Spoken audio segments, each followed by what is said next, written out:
Saudara-saudari. Selanjutnya kita terus menjelaskan hal-hal mengenai kitab Wahyu. Tadi kita membicarakan 144.000 orang. Dan ke-24 tua-tua sudah berada di surga. Lalu apakah masih ada orang di bumi? Ada, masih ada berlaksa-laksa orang.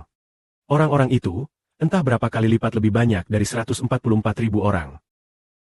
Sangat, sangat banyak.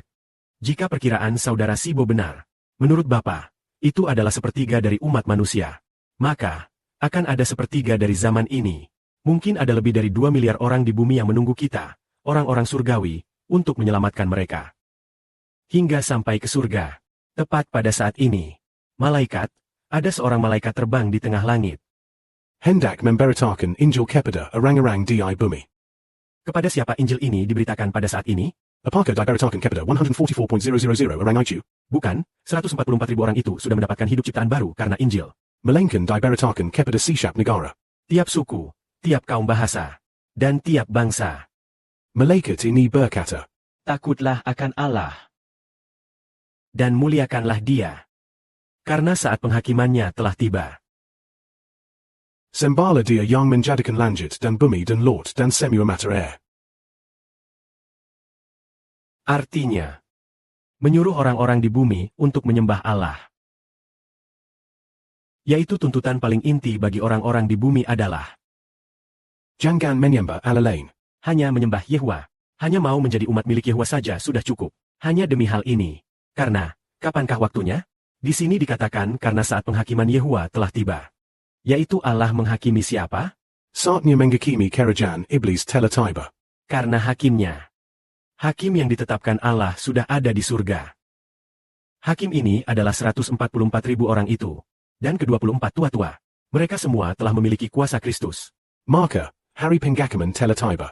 Pada saat ini dikatakan lagi. Sembahlah Dia yang menjadikan langit, bumi, laut, dan segala mata air. Ini adalah suara malaikat pertama. Malaikat kedua menyusul dan berkata, sudah rubuh Babel besar itu. Yang telah menyesatkan segala bangsa dengan roh mabuknya. Membuat mereka minum anggur hawa nafsu cabulnya. Artinya, kerajaan iblis telah rubuh.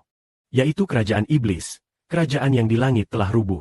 Dan rubuh berarti kerajaan iblis di langit sudah tidak memiliki kuasa lagi. Jadi dikatakan Babel besar telah rubuh. Ia pernah menyesatkan segala bangsa dengan roh mabuk. Membuat mereka minum anggur percabulannya. Maksudnya setelah kerajaan iblis di langit rubuh. Seperti Cameron, dalam 2-3 hari ini Bapa membiarkan saudara Shibu semakin memahami misteri masa depan Bapa. Yaitu kerajaan iblis di langit. Tentu saja iblis juga telah dilemparkan ke bumi. Kuasa iblis atas segala bangsa di bumi sudah tidak ada. Maka pada saat ini, umat milik Allah di bumi. Orang-orang yang masih tinggal di bumi ini. Mereka tidak lagi dicengkeram oleh kuasa iblis. Kuasa iblis. Kuasa roh iblis ini sudah tidak ada. Kuasa yang mensengkeram roh manusia sudah tidak ada. Hal lainnya, orang-orang milik iblis. Orang-orang dari segala bangsa dan suku yang milik iblis. Serta para penguasa milik iblis. Mereka juga tidak memiliki kuasa lagi untuk menyerang umat Allah. Saat ini tampaknya sudah sampai pada matahari menjadi hitam. Bulan tidak bersinar. Hal-hal ini semua telah muncul. Maka iblis di dunia. Segala macam kuasanya sudah tidak ada. Yaitu setiap negara, setiap bangsa. Kuasa raja-raja ini juga telah kehilangan kekuasaannya. Babel besar telah rubuh. Maka iblis di dunia.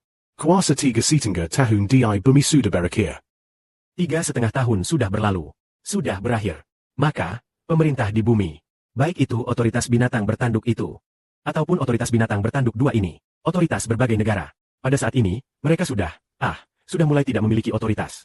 Pada saat ini, seorang malaikat berkata lagi. Berseru dengan suara nyaring. Malaikat ketiga berkata. Barang siapa menyembah binatang itu dan patungnya, di dahi, di tangan kanan, yang memiliki tanda itu, menerima tanda itu. Semua harus meminum anggur murka Allah. Ini benar-benar di dalam kawan murka Allah. Tanpa campuran. Apa maksudnya? Selama masa 3,5 tahun ini, Allah terus bersabar.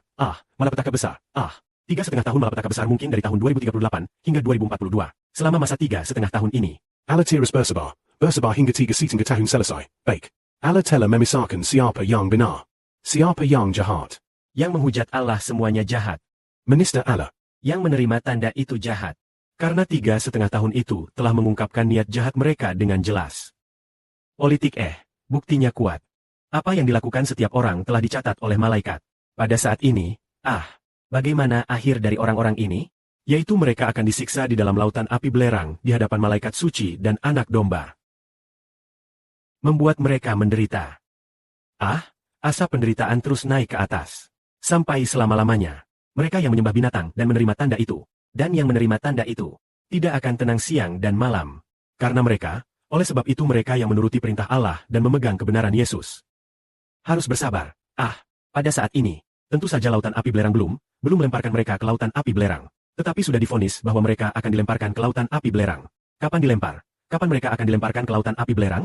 Mungkin harus menunggu puluhan hari lagi baru dilempar ke lautan api belerang. Yaitu menunggu sampai raja segala raja, leluhur segala bangsa, sang panglima itu datang. Mereka akan dilemparkan ke lautan api belerang. Inilah yang terjadi setelah 3,5 tahun malapetaka besar. 3 malaikat meniup sangkakala. Bukan, hanya 3 malaikat mengumumkan. Pertama, orang-orang surgawi diangkat ke surga. Segera setelah itu, malaikat memberitakan Injil berkata, memanggil orang-orang di bumi, umat milik Allah harus takut akan Allah. Harus memuliakan Allah. Malaikat kedua mengumumkan, Babel besar, kerajaan iblis. Kerajaan iblis di langit. Sudah. Kehilangan otoritas. Sudah rubuh. Malaikat ketiga berkata, semua orang yang menyembah binatang dan patungnya, akan dilemparkan ke lautan api belerang. Sudah dinyatakan. Dengan demikian, maka segera setelah itu, mereka akan segera dilemparkan ke lautan api belerang. Segala kemuliaan bagi Bapa dan Tuhan. Amin.